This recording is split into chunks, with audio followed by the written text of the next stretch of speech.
مساء الخير ديدي. باتيس ديبري من فيغارو.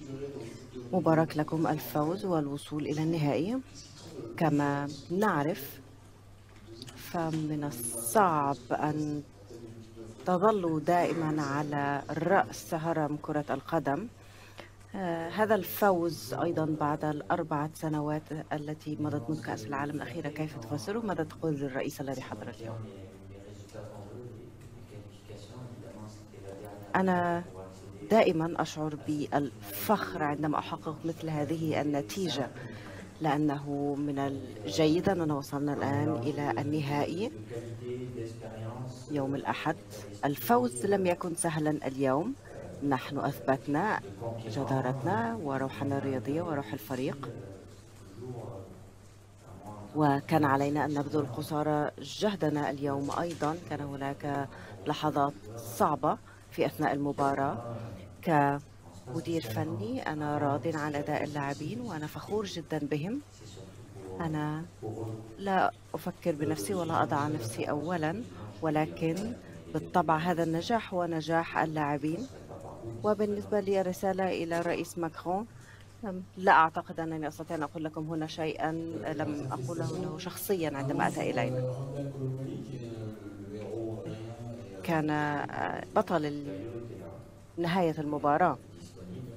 هل داي وأدغيان سيرجعان يوم الأحد؟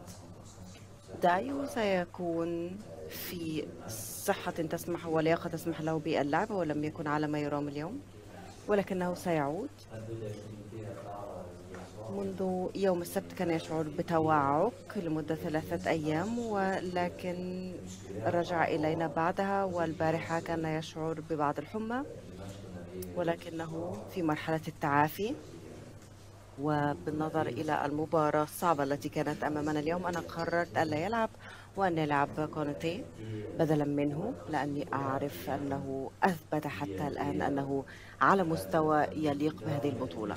أدريان غابيون كان يشعر بالتوعك، كان أفضل قليلا اليوم بعد الظهر، ولكنه لم يكن 100%، ولهذا السبب بقي بالفندق. ونحن لدينا الآن 4 أيام استراحة، وأعتقد أنه سيكون على ما يرام يوم الأحد.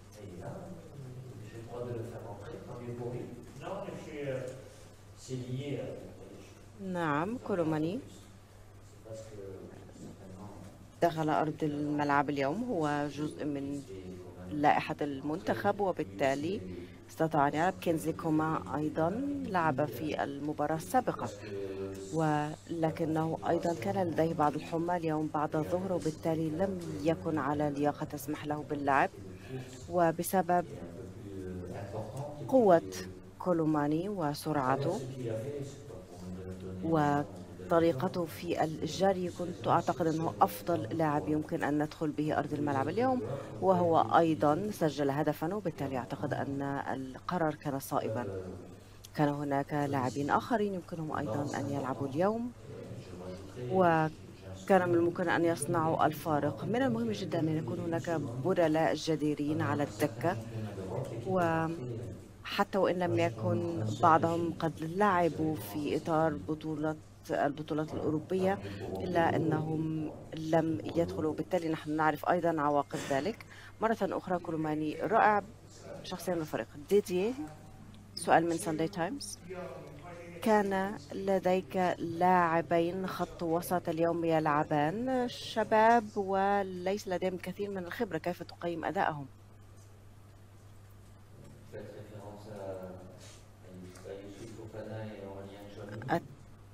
تعني فوفانا وتشيميني؟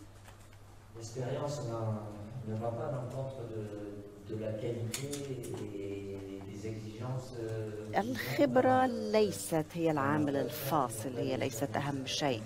هما لاعبان يتمتعان بالكثير من المهارة، ربما ليست لديهما خبرة على الساحة الدولية، ولكن هما يستحقان الوجود هنا. هم محاطان بلاعبين لديهم الكثير من الخبرة، وهم لديهم إمكانيات مهولة ومهارات عالية كما قلت. والفريق بأكمله لعب مثلا بطريقة ليست لائقة أمام تونس. يوسف فوفانا على سبيل المثال لم يظهر الكثير من النقاط القوة، وإن كنت صريحا معكم الآن بشأن ذلك، ولكن هو تعلم أيضا من هذه الخبرة، وأعتقد أنه أثبت اليوم في نصف النهائي بكأس العالم أنه جدير بذلك. وبالنسبة لغيان وماني، أعتقد أنه بما أنه بدأ في مرحلة مبكرة من العمر وبعد ذلك احترف بريال مدريد، أعتقد أنه يمكنه أن يتحسن أيضا، ولديه بالفعل كل الصفات التي تمكنه من اللعب على هذا المستوى. يحتاج فقط بعض التصحيح، بعض الإرشاد، ولكن ليس لدي أدنى شك أنه يستطيع أن يكون رجل يعتمد عليه على أرض الملعب. مبارك لفوز اليوم. كان هناك اليوم حديث عن أن كريم بنزيما سيرجع إلى قطر. هل هذا حقيقي؟ وإن كان ذلك حقيقيا، هل هناك إمكانية في أن يلعب لبضع دقائق؟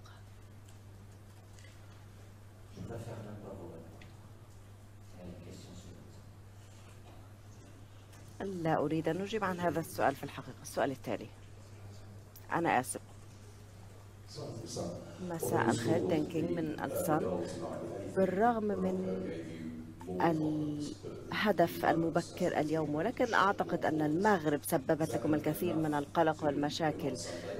رأينا ذلك في الأداء. هل أداءكم كافي لكي تكسبوا يوم الأحد؟ وهل سيكون الأمر مختلفا وأصعب ضد الأرجنتين؟ هل تعتقد أنكم سترفعون الكأس مرة أخرى؟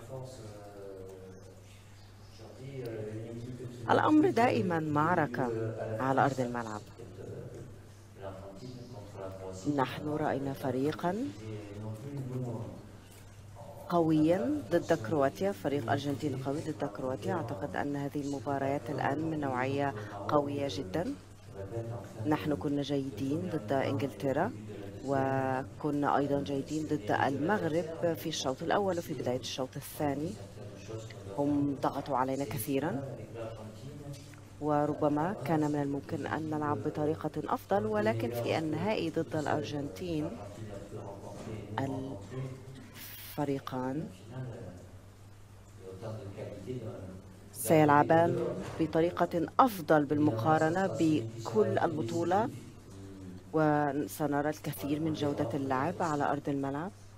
وبالطبع أيضا سيكون هناك لاعبين هم من سيكونون العامل الحاسم. ستكون هناك أخطاء أقل بطبيعة الحال، ومن يتفادى الأخطاء سيكسب.